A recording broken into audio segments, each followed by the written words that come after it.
VP Inday, earlier we talked about the Bukana Bridge, and you made mention that you're going to refer the Yes. situation with the former president. Ano po yung desisyon ni Yes. former president? Nag-ano lang ako kanina kung pwede ko ba kwento yung backstory ng Bukana Bridge. And then he said na okay lang naman. So ang nangyari dyan ay ang Bukana Bridge is kaparte ng buong coastal road ng Davao City. So hindi siya yung coastal road hindi siya makakatawid ng Bangkerohan River kung wala yung Bukana Bridge. At that time na mayor ako, may budget ang coastal road pero unfunded ang bridge.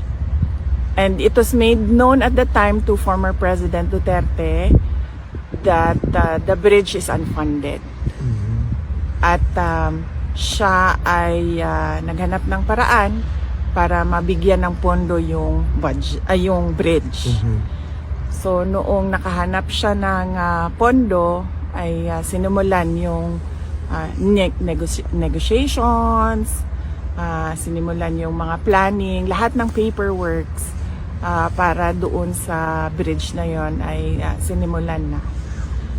But ngayon, nandyan na yung bridge, so dapat nating pagpasalamatan para sa akin bilang isang Davaoenyo at syempre sa mga tiga Mindanao na din dahil nagbe-benefit din sila doon sa coastal road na yun, no? Traveling from south to north of Davao in the region. Nagpapasalamat kami kay dating Pangulong Rodrigo Duterte dahil hindi siya tumigil sa paghahanap ng pondo para doon sa tulay.